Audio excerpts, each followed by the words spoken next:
Okay, so we need to talk because no one prepared me for how messy this Mounjaro journey can actually be. I went into this thinking it would be like maths, calories plus injections equals a steady weight loss. And nope, it turns out it's a bit more like a roller coaster. It can be a bit dramatic, unpredictable, and occasionally a bit messy. So today, I'm sharing what's been messy for me, physical, the mental, the socially and emotional side, and plus my weekly weigh-in towards the end. And I'm asking you all for questions because I'm planning a live Q&A. So let's roll this week's titles and get straight into it.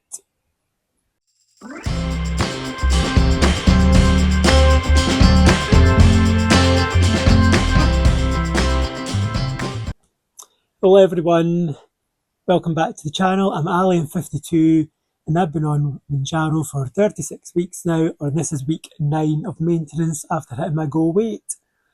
I've been documenting every high, low, win, wobble, symptom, expectation versus reality moment, so none of us feel alone, and I'm sharing it all with you guys so you don't fall into the same traps as I did.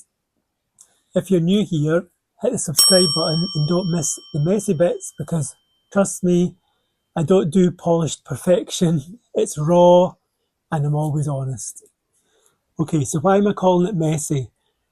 This journey has layers. It's not just weight loss, it's identity, habit changes, relationships with food, body dysmorphia, clothing sizes, social anxiety, side effects, motivation phases.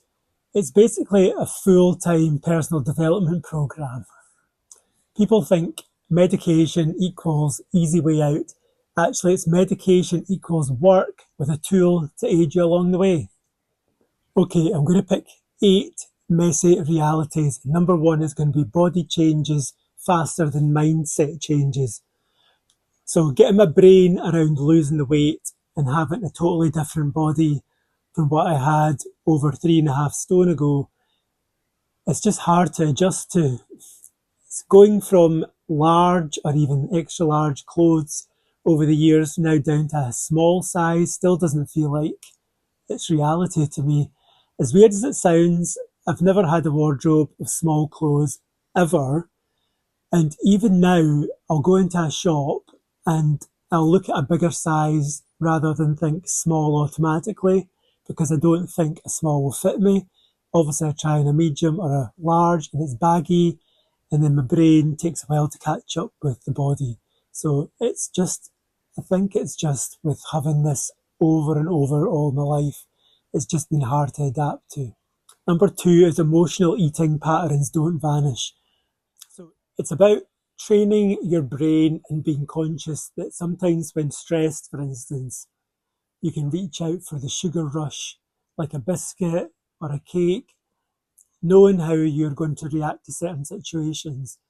It makes you more mindful. You can have that cake, but just think in the back of your mind, I won't have something else later on tonight now that I've had this. Number 3 is going to be social situations becoming awkward. If people don't know that you're on GLP-1, they may ask why you aren't eating like you normally do, or they may notice you leaving food on your plate when this is not normally the case. I'm an open book when it comes to who knows if I'm on MJ or not. I don't volunteer the information, but if anybody actually asks me, I'll tell them all about it. It can be a shock to some people, and there could be some awkward moments, such as, oh, you don't know what's in it, when are you coming off it? Okay, you've lost enough now, it's time to stop. I've heard it all now. Number 4 is stalls and fluctuations equals mental battles. Weight loss journeys are fraught with pitfalls. It can be a constant internal battle mentally. Now that I'm in maintenance, staying in that 5 pound plus or negative zone is hard work. You're not getting that weekly buzz of a weight loss when you jump on the scales like you used to when I was losing. When I used to see the scale number come down, I was spurred on to do better. That's totally missing now. It's been replaced with this weird middle zone. Number 5 is going to be clothing sizes are inconsistent. So we all know this one. A good example is Superdry. Their sizing is like 2 sizes smaller than what you think because it's a Japanese company. Always go bigger. It's good to find a label you really like and the clothes tend to fit well. For me, it's Next. As you know, I always like a Next haul. And I've always had to get rid of most of my wardrobe because it's just been too big. It's expensive, so you have that fear of what happens if I put it all back on again. I can't reach for the large clothes anymore. It's like your emotional crutch is missing. We all have to hope this is for good now. I'm not going back to being larger anymore. Okay, number 6 is going to be energy and motivation changes weekly. So my energy levels are all over the place most weeks. I can go from being totally consistent with my workouts to thinking, can't be arsed doing any today. I really need to get this in check. I just have to remember if I put on £2 one week, I need to refocus and see what's not working for me anymore, change it. And that's the thing about maintenance. It's a constant changing platform. Things work, some things don't work. You need to find out what works for you.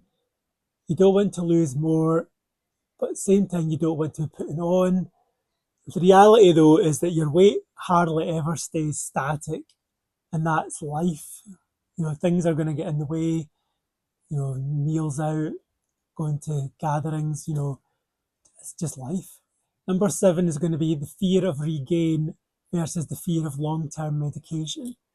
Right. So the fear of putting the weight back on is still very present with me. What if I come off it and I go back to my old habits? I've tried so many fad diets over the years. I did manage a good loss on Slimming World back in the day, but I ended up putting most of that weight back on when COVID hit. So far, Mounjaro has been the most consistent thing in helping me lose weight and maintain it, and I'm hoping that that's for life this time. Everybody calls Mounjaro and Wegovy a game changer, but it really is. If you've been on it, you'll know. Number 8 is going to be people judging without understanding. I did cover this in my last video. This one happens to everybody. People mean well, but sometimes comments can come over as negative. And that's part of the reason I started this channel, to educate people. Read up on Mounjaro and have some understanding of it. The biggest misconception is that we inject, we sit back, and the weight just falls off. It's not true. You know, it takes dedication and sticking to a calorie deficit for this to work.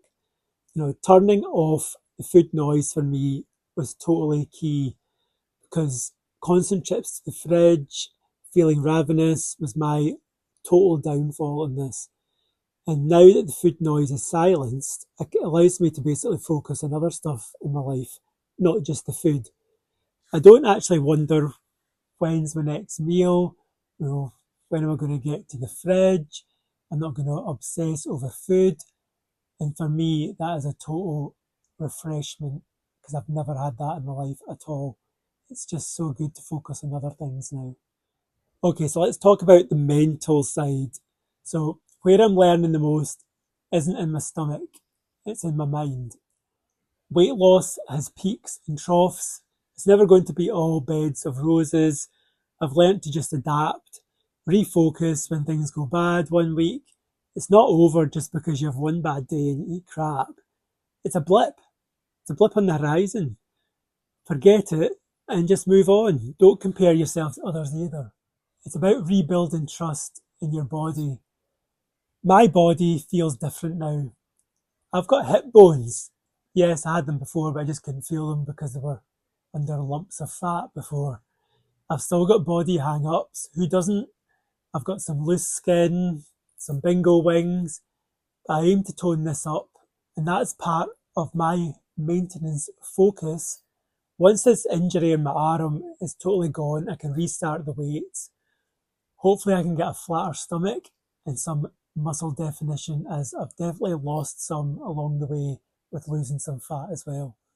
Okie doke, let's move on to how's this week been for me. Well, it's not been too bad actually. I'm still on 5 milligrams. I'm still injecting 2.5 milligrams twice a week into my right arm.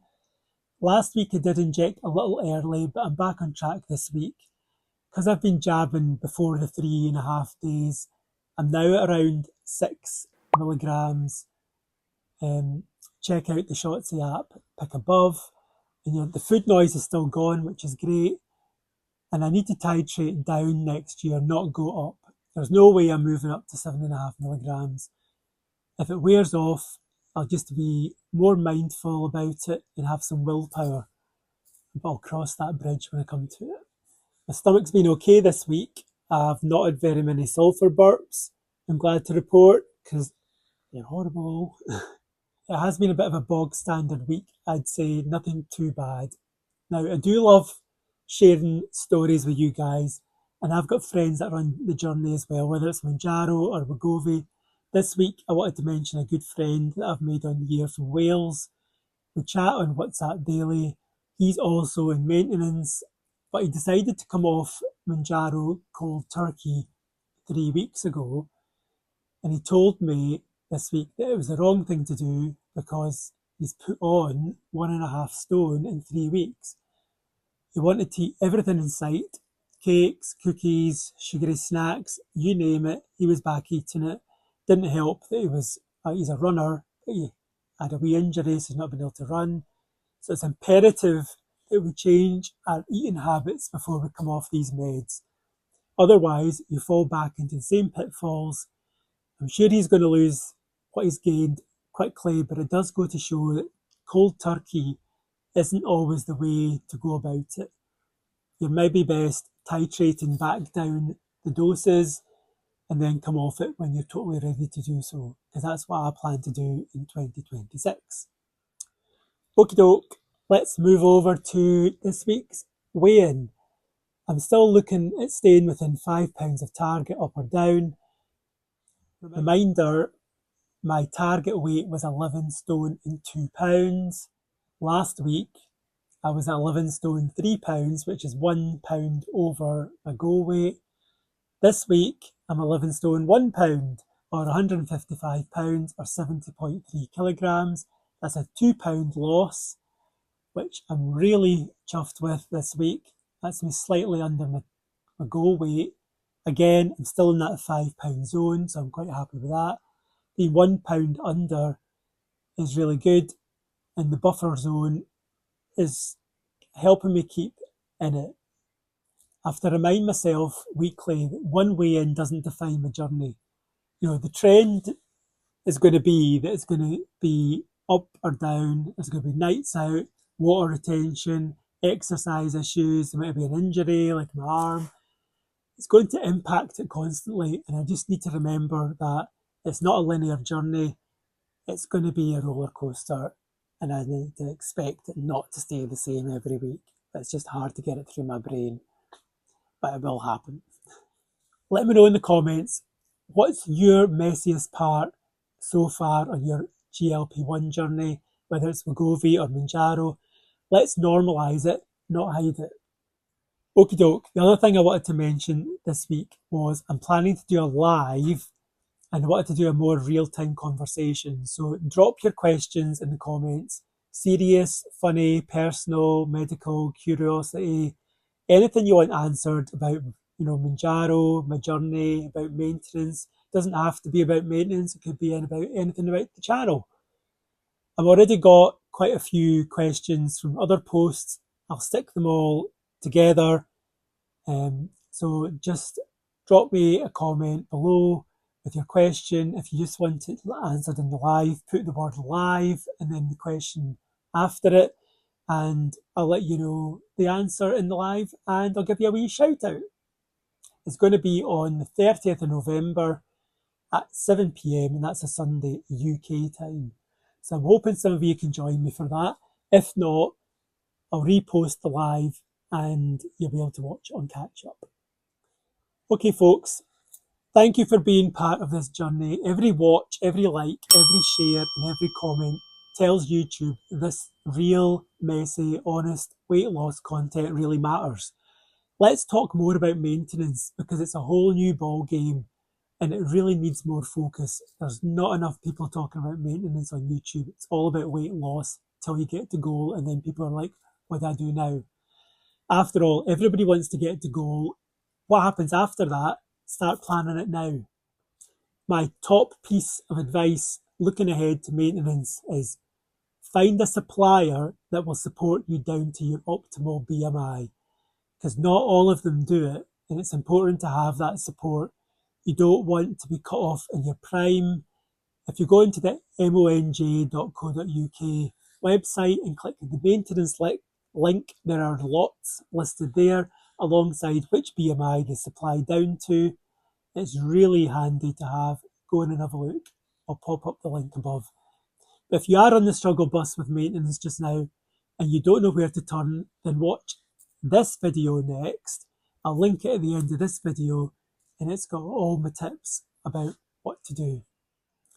Just remember this, weight loss journeys are not linear, but boy, are they worth it.